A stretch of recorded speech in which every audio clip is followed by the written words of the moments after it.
Friends నమస్తే, మీ రైతు బిడ్డ యూట్యూబ్ ఛానల్. నా పేరు వెలిశెట్టి పిచ్చినాయుడు, నాగినేనిపూలు గ్రామం, భద్రాచలం. ఖచ్చితంగా ఈ యూట్యూబ్ ఛానల్ లైక్ చేయండి, షేర్ చేయండి, సబ్స్క్రైబ్ చేయండి. అందరికీ శివరాత్రి శుభాకాంక్షలతో ఒక విషయం చెప్దాం అనుకుంటున్నాను. ఇప్పుడు ప్రతి గ్రామంలో కూడా, పల్లెటూరులో పట్టణాల్లో ఎక్కడైనా సరే బాగా ప్లాస్టిక్ ఎక్కువ అవుతుంది. ప్లాస్టిక్ని నివారించాలి. దానివల్ల భావితరాలకి క్యాన్సర్ అందించినట్టే. మనం ప్లాస్టిక్ వాడకం తగ్గించండి. చూడండి ఎంత భయంకరమైన ఈ ప్లాస్టిక్. ఈ చెత్త చెదారం అడ్డగోలుగు పడేస్తున్నారు. పంచాయతీ వాళ్ళు ఎంతోగానో కష్టపడి పోరాటం చేసి శుభ్రం చేస్తున్నారు. అయినా సరే ఈ ప్లాస్టిక్ వాడకం ఎక్కువ అవుతుంది.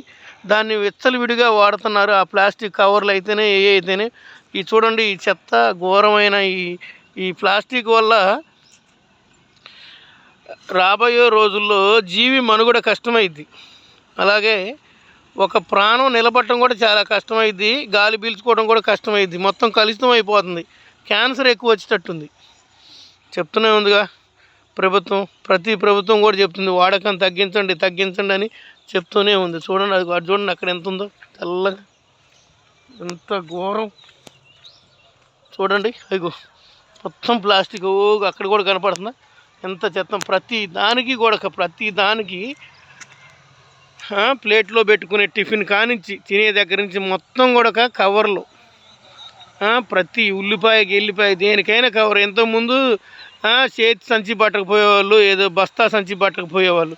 ఇప్పుడు మొత్తం ఘోరంగా ఈ ప్లాస్టిక్. చూడండి ఎంత ఘోరమైన ఈ ప్లాస్టిక్. ఇగో ఈ డిస్పోజల్ గ్లాసులు, భోజనాలు చేసినప్పుడు ఈ డిస్పోజల్ గ్లాసులు, ఈ ప్లేట్లు, ఇవన్నీ కూడా ఎంత రోత. దీనివల్ల ఎన్ని దోమలు తయారవుతున్నాయి.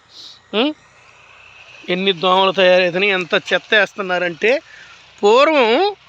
పూర్వం రోజుల్లో చూడండి ఇక్కడ ఇగో ఇది ఎప్పుడు కరగాల, ఎప్పుడు కరిగిద్ది ఈ ప్లాస్టిక్. ఇది కరగదు. ఇది కరగకుండా భూమిలో అట్లే ఉంటే ఇంకా పంటలు ఏం పండవు. ఇంకా రానున్న రోజుల్లో పంటలు అసలు పండవు. ఇగో ఈ చెట్లు కూడా చచ్చిపోతాయి ఇంకొన్ని రోజులు పోతాయి. కాబట్టి నేను చెప్పేది ఏంటంటే ప్లాస్టిక్ని తగ్గించండి, వాడకం తగ్గించండి. ముందు ప్రజలు బైకాట్ చేయాలి. ప్లాస్టిక్ వాడకం తగ్గించండి. స్టీల్ ప్లేట్లు, గిన్నెలు, బాక్సుల్లో ఏమైనా ఆహార పదార్థాలు తెచ్చుకోవాలంటే తెచ్చుకోండి, వాడుకోండి. మీ ప్రాణానికి కూడా హాని. నా ఒక్కడి కోసం చెప్పట్లేదు, ఇది అందరికీ హాని జరిగిద్ది. క్యాన్సర్ వచ్చిద్ది. భూమిలోకి ఇది ఎక్కువ పోయిందంటే రేపొద్దున పంటలు పండవు. అలాగే ఇంకోటి ఏంటంటే కొన్ని సున్నితమైన ఇదివరకు ఇంటి దగ్గరే కాల్ చేసేవాళ్ళు. బయటికి తీసుకొస్తే నలుగురు చూస్తారేమోనని కొన్ని చెత్త చెదారం లాంటి మొత్తం కూడా కొన్ని సున్నితమైన ఇంటి దగ్గరే కాల్ చేసేవాళ్ళు. ఇంటి ముందు ఎరువు దెబ్బల దగ్గర కాల్ చేసేవాళ్ళు ప్లాస్టిక్. అట్లాంటిది ఇప్పుడు అవన్నీ తీసుకొచ్చి రోడ్డు మీద పడేస్తే చూడండి ఇగో ఇవి చూడండి, వీటిని ఏమంటారు, డైపర్స్. ఇట్లాంటివన్నీ విచ్చలవిడిగా తీసుకొస్తే ఇవన్నీ ఆ కుక్కలు లాక్కొచ్చి కొంపల మీద పడి, ఇళ్ళ మీద పడి ఎంత రోత.